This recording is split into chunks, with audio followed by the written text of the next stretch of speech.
So Skinslip, pretty cool YouTuber's got a contest going on, and he asks a bunch of questions. It's like a scavenger hunt. So I'm going to scavenge my criterions as much as I can to get the answers to his questions. And I may not be able to get all of them, but I'm going to get most of them through the Criterion collection. Just thought that'd be kind of a challenge to try to do it that way. We'll see how many I can do that way. And I know for sure I'm going to have to go off the reservation for a few of those. So let's start out with his number one question, or at least the one I remember is the first question. A movie film with a number in the title. Not like Rocky III, but the actual title of the movie has a number in it. So let's see, what do I have Criterion-wise? I gotta have something someplace. Here we go. Didn't take me long to find something. In the Criterion collection, what a great movie by Sidney Lumet. And I'm talking about great Henry Fonda vehicle, great 1957 flick. Talking about 12 Angry Men. Be happy to do a review of this too, which I understand gets me more entries into his fantastic contest. He's giving away it could be like a 15-pound box for all I know. I don't know what it'll be.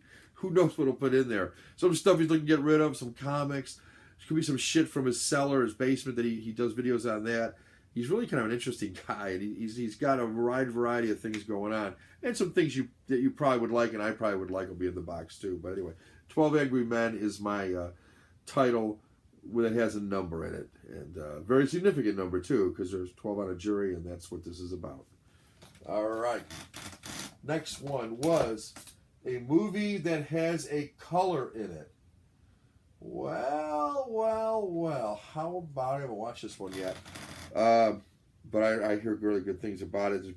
For Criterion, it's such a bare bones release, and yet it's 3 hours long. So, I mean, But how about something interesting? How about blue is the warmest color? And was there ever a more evocative cover than that one, huh?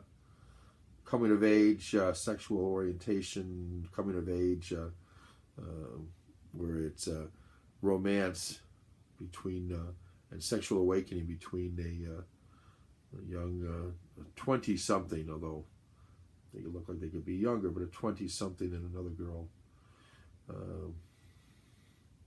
Yeah. Oh, the one's a high school and one's a 20-something girl. So there we have it. Blue is the warmest color from the Criterion collection. The next one was, I believe, if I'm not mistaken, something that I may have these not in the right order, but I don't think that's a requirement to get them in the right order, thankfully. And I'll stop the video and check out his other questions. But something that another YouTuber turned me on to that maybe I didn't know existed. And I have one because I traded with Joel, the Collector 1138. Come on, where is it? Tough to have so many things that you lose track. Ah, here it is. I traded with him. I had a duplicate, don't ask, of something. I got some other duplicates I may be giving away here soon, by the way, I think, for my Criterion stuff. But anyway, this was something, I never heard of it, and I didn't know it was on the Criterion collection, but what a great show this is, or series of shows this is. It's all stuff from the golden age of television. That's what I didn't know existed. Didn't know that this existed, didn't know it existed on Criterion, didn't know anything about it. And when he said he had it, I had to look it up to see what the heck it was. But it's 3 discs. It's got like Paul Newman.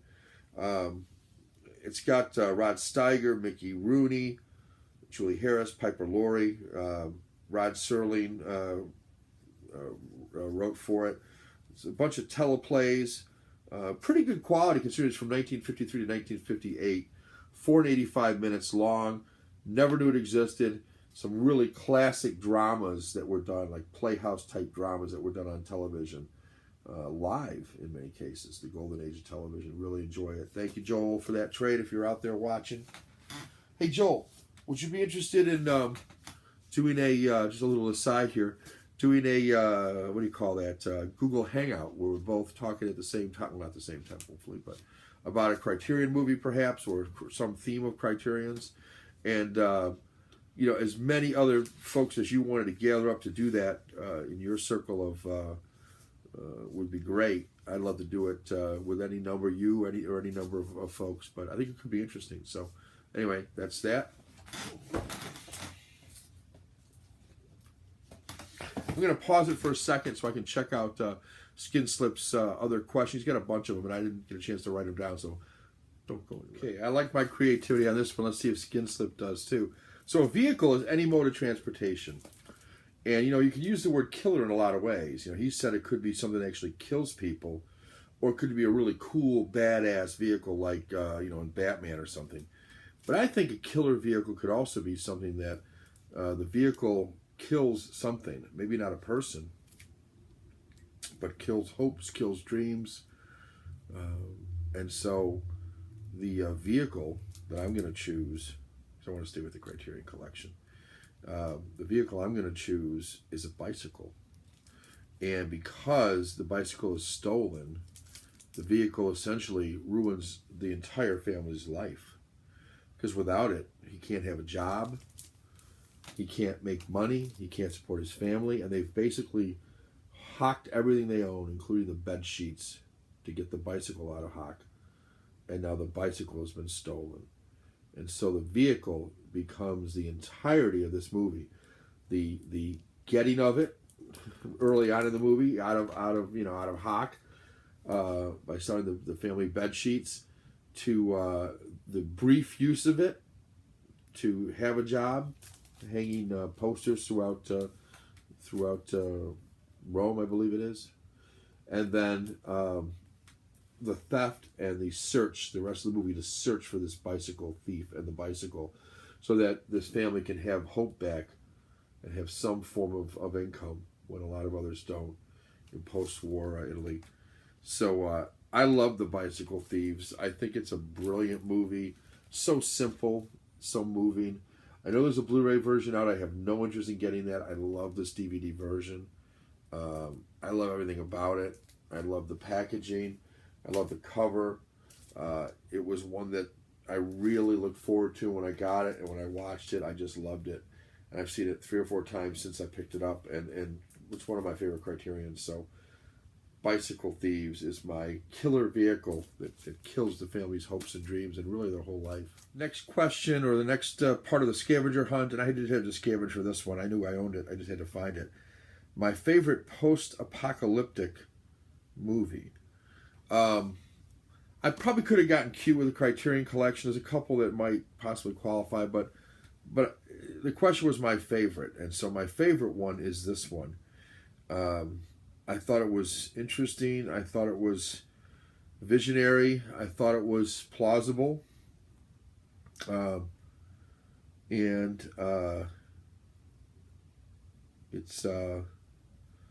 Alfonso Cuarón's wonderful Children of Men. Sometime in the future, about to 2027, it's been 18 years since the last baby was born. And all of a sudden, there's a rumor that a baby has been born. And it's a very interesting post-apocalyptic. You know, people turn on each other. It's a whole, you know, kind of government state going on. And, you know, what will people do to protect our rights to have a baby and to see that baby grow up? Interesting movie, I thought. Really nice. Interesting futuristic design in this one. Really like Children of Men. If you haven't seen Children of Men, I highly recommend this one. You can pick it up cheap or watch it on Hulu or Netflix. I'm sure it's on one of those. Just a really good movie to watch. There's quite a few extras on this one, which is why I got it, but I really just enjoyed Children of Men a lot. So it's my favorite post-apocalyptic movie, and I think it's one that most folks would enjoy. Next up, a movie that has a slasher that didn't have any sequel or follow-up movie from it. It was kind of a standalone deal. And I'm going to go with a movie that, you know, kind of annoyed me in some ways. The killer's voice annoyed me. But I thought it was well done. Other than that, it was just kind of an annoying voice that I couldn't get past. But interesting gore in it, and interesting, you know, some interesting kills, and some pretty women that get killed in it. I'm talking about from the Lucio Fulci collection, and this is the New York Ripper. Yeah, no sequel there. New York Ripper, psychopath with a blade. definite slasher film. And no sequel to it, so that's what I picked for that one. A film with a female director. Well, back to the Criterion Collection again for this one. And I didn't realize that this was a female director. It was shot by 3 different directors. But she was one of the 3. And in fact, she does an audio commentary on the film as well. Charlotte Zwerin. And the film, love it. This is director approved, so she signed it along with the other 2 directors. Salesman. Just talked about this not that long ago on a video with Sammy and Parsnipberger. One of my top 10 favorite Criterions. I was trying to pick something a little different too that people may not know of, and I don't think a lot of people know about Salesman. But what a look into the life of people. You know, there's a lot of reality TVs going on right now. This is reality right here. Salesman on a commission, trying to make ends meet, selling Bibles door to door back in the day. You don't see anybody selling much door to door anymore, but at one point, Bible salesman would knock on your door and come right in. And he did. Great direction on this one. Real interesting hour and a half movie from 1968 about Bible salesmen. So that's my pick for that. How about a movie so bad that it's good? Believe it or not, I went to the Criterion Collection for this one. And I'm stretching it a little bit, but not really. The movie, and the pronunciation on this varies depending on who you talk to. It's Orson Welles, and it's the complete Mr. Arkadin, or Mr. Arkadin, also known as Confidential Report, also known as a bunch of other stuff. So why is this so bad that it's good? Well, first of all, there's a bunch of versions on here. Let me see how many versions there are. There is at least 3 different versions. I think there's more than that, though. There is. Yeah, there's more. There's the Corinth version. Then there's Confidential Report. Then there's a comprehensive version. Okay, well, this movie is somewhat disjointed. And I think the Corinth version is the most disjointed. So, I'm sorry. The Confidential Report's the most disjointed, I guess. Yeah, I believe. I'm trying to remember which. Well, see the 3 discs. You see 3 different clarities of picture here. The one in the middle is the one that's least clear, which I think is the one that the studio fucked around with the most. Orson Welles had terrible freaking luck after Citizen Kane. You know, one of my favorite movies of all time, maybe my favorite movie of all time, Citizen Kane. And I know it's cliche to pick that one, but it just is freaking good. You can't help that it's a good movie. And I just love the youthfulness of Orson Welles as he directed it, starred in it, which is probably more amazing as director in some ways, was the fact that he started this movie at such a young age, 23, 24. And here he is starting this movie, playing a young man all the way up to an old man. Anyway, after that movie, they dicked around with him so much as far as, screwing around with his movies and changing his intentions. Now, granted, he was plotting. He wasn't the fastest director. He certainly wasn't the fastest editor. And so what we've got here is at least three different movies, and I believe it's the Confidential Report that's the most bastardized. It almost doesn't even hardly make sense to watch it. They took out so many plot points and so many key elements that it's a disjointed movie and very hard to follow. However, when you watch all of them, it's an interesting and good movie because it shows you the evolution of a movie, kind of what he intended. Although what he intended has never been put together, so it's kind of the best guess that we make about what film was available, what he might have done with it. I think some of the film has been lost forever, so it's the best we have going for it. Just a great comparison about how those things changed and how a movie by someone as influential as Orson Welles got so taken over by the studio and so edited and really cheapened and bastardized that it becomes an interesting movie. That becomes interesting in and of itself, even though the movie itself is kind of disjointed, the one I'm talking about out here. The other two are better. but the one is pretty disjointed. That's that. A movie where I like the music almost more than the movie itself. Well, I'm going to go back to the Criterion Collection, and I'm going to go here, I think. Yeah, I think I'm going to go with this one. The Big Chill. I like The Big Chill. It's a good movie. It tells a tale of a group of men and women who get together years after they were in school together. Each one has kind of gone their separate ways, but they've kept in touch, some more than others. And they come together for the death of the suicide of one of their members, who I believe, if I read right, was who was that? I want to say Michael Keaton, but that's not it. It's what's his name? Tin Cup.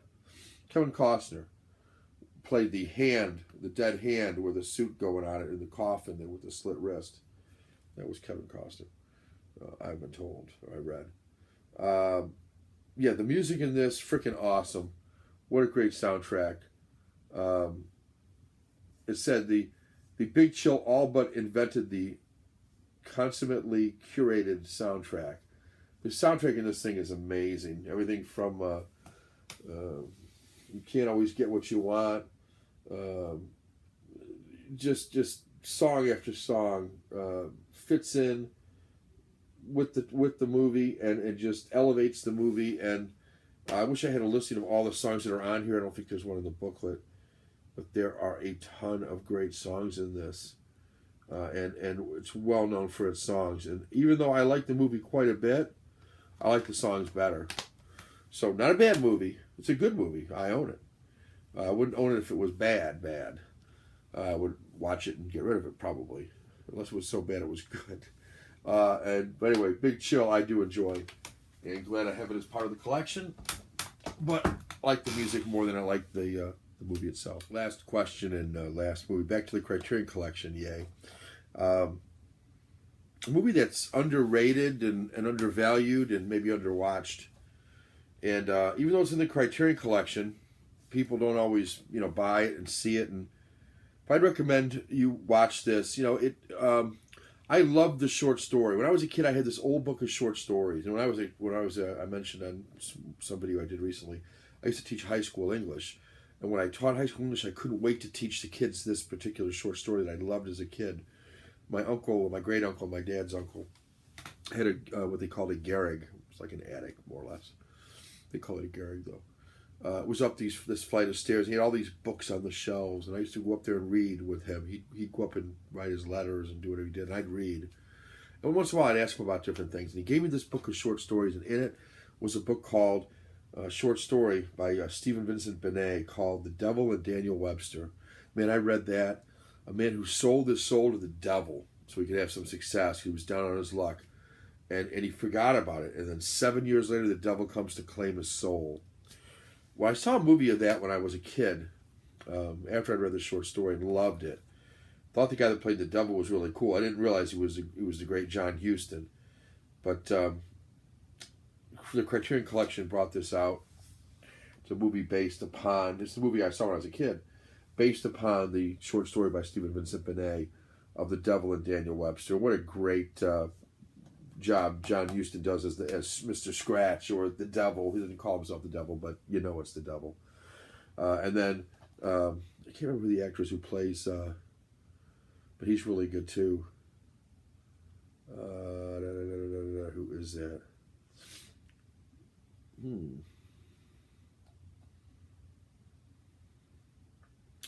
I can't remember who plays the Daniel Webster, but he's very good at it. He's equally good, I think, as John Huston is. Edward Arnold, who I think might be the father of Eddie Arnold. Nah, never mind. Scratch that idea. Spine 214, The Devil and Daniel Webster. One that is underrated and underwatched and undervalued, I think. You probably maybe never heard of it. Or maybe like me, you saw it on TV one time, but it's not something that gets a lot of critical praise or gets a lot of attention, but it's a great movie. So, Devil and Daniel Webster. I think that takes care of all the questions. I think that completes my scavenger hunt. Yay. And I'll be doing some reviews on some of these as well to get some extra points, and because it's fun. So anyway, that's my entry, and hope you guys enjoy it.